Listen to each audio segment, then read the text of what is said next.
ನಮಸ್ತೆ ರೀ. ನಾನು ಡೈಲಿ ಲಾಗ್ ಜೊತೆ ಬಂದೇನಿ. ಇವತ್ತು ನವರಾತ್ರಿ 4ನೇ ದಿವಸ ಕುಷ್ಮಾಂಡಿನಿ ದೇವಿ ಇವತ್ತು ವಿಶೇಷ ಅಲ್ರಿ ದೇವಿದ. ಹೀಗಾಗಿ ನಾ ಡೈಲಿ ಲಾಗ್ ನೋಡ್ಕೋತ ಇರಿ ನನ್ನ ವಿಡಿಯೋ ಮುಂದೆ ಎಲ್ಲ.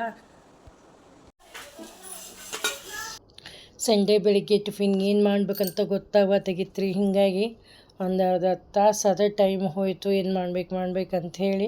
ಆಮೇಲೆ ಭಾಳ ದಿವಸ ಆಗಿತ್ತು. ಪೂರಿನೂ ಮಾಡಿರ್ಕಿಲ್ಲ. ಪೂರಿ ಮಾಡಿದೆ, ವಟಾಣಿ ನೆನೆ ಹಾಕಿರ್ಕಿಲ್ಲ ಭಾಜಿ ಮಾಡ್ಬೇಕಂದ್ರೆ.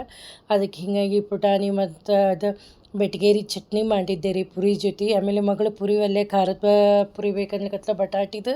ಆಕೆಗೆ ಬಟಾಟಿದು ಮಿಕ್ಸರ್ದು ಮಾಡಿ ಆಕೆಗೆ ಪುರಿ ಬೇರೆ ಮಾಡಿಕೊಟ್ಟು ದೇವ್ರ ಮುಂದೆಲ್ಲ ರಂಗೋಲಿ ಹಾಕಿ ಆಮೇಲೆ ಟಿಫಿನ್ ತಿಂದೆ ರೀ. ಪುರಿ ಮತ್ತು ಬೆಟ್ಗೇರಿ ಚಟ್ನಿನೂ ಟೇಸ್ಟಾಗಿತ್ತು. ಅದು ಬಟಾಟಿ ಪುರಿನೂ ಭಾಳ ಟೇಸ್ಟಾಗಿತ್ತು ರೀ, ಮಸ್ತಾಗಿತ್ತು. ನಮ್ಮ ಮನೆ ಅಡಿಕೆ ಪುರಿ ಭಾಳ ದಿನ ಬೇಕಾಗ್ತದೆ. ಹಾಗಾಗಿ ಅಡಿಕೆ ಪುರಿ ಆಯಿತು. ಆಮೇಲೆ ಮತ್ತು ಗ್ಯಾಸ್ ಕಟ್ಟಿಗೆದು ಎಲ್ಲ ಕ್ಲೀನ್ ಮಾಡ್ಕೋಬೇಕಾಗಿತ್ತು. ನಮ್ಮ ಕೆಲಸಕ್ಕೆ ಬರೋದ್ರೊಳಗೆ ಅಂದ್ರೆ ಆಕೆಗೆಲ್ಲ ಭಾಂಡಿ ಅದು ಎಲ್ಲ ಹೊರಗಿಡಬೇಕಾಗಿತ್ತು. ಹೀಗಾಗಿ ಆಕೆಗೆ ಎಲ್ಲ ಭಾಂಡಿ ಹೊರಗಿಟ್ಟು ಗ್ಯಾಸ್ ಕಟ್ಟಿಗೆದು ಎಲ್ಲ ಕ್ಲೀನ್ ಮಾಡ್ಕೊಂಡು ಆಮೇಲೆ ಮತ್ತು ಮಧ್ಯಾಹ್ನದ ಅಡುಗೆ ಆಗ್ಬೇಕಾಗಿತ್ತು. ಆದರೂ ಈ ನವರಾತ್ರಿ ಹೆಂಗೆ ಹೋಗ್ತಂತ ಗೊತ್ತಾಗೋದಿಲ್ಲ ಅಲ್ರಿ. ಮತ್ತು ಮಧ್ಯಾಹ್ನ ಅನ್ನ ಮೂಲಂಗಿ ಹುಳಿ ಮಾಡಿದ್ದೆ.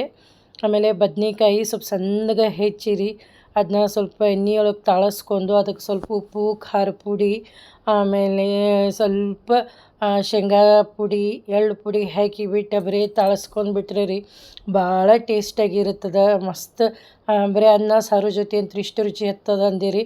ಆಮೇಲೆ ಸ್ವಲ್ಪ ಮೆಂತ್ಯ ಹಿಟ್ಟು ಕಲಸೋಣ ಅಂಥೇಳಿ ಉಪ್ಪು ಹಚ್ಚಿದ ಮೆಣಸಿನ್ಕಾಯಿ ಕರ್ಕೋಬೇಕ್ರಿ ಮೊದ್ಲು. ಆಮೇಲೆ ಅದು ಬೆಲ್ಲ ಮತ್ತು ಹುಂಚಿಯನ್ನು ನೆನೆ ಇಟ್ಟಿರಬೇಕು. ಹುಂಚಿಯನ್ನು ಎಲ್ಲ ತೆಗೆದು ಬೆಲ್ಲ ಅದು ಕರಗಿದ್ದಾದ್ಮೇಲೆ ಸ್ವಲ್ಪ ಉಪ್ಪು ಹಾಕಿ ಮೆಂತ್ಯ ಹಿಟ್ಟು ಕಲಿಸ್ಬೇಕ್ರಿ. ಅದನ್ನ ಮೆಂತ್ಯ ಮೆಣಸಿನ್ಕಾಯಿ ಒಗ್ಗರಣೆ ಕೊಡಬೇಕು. ಸಂಜೆ ಮುಂದೆ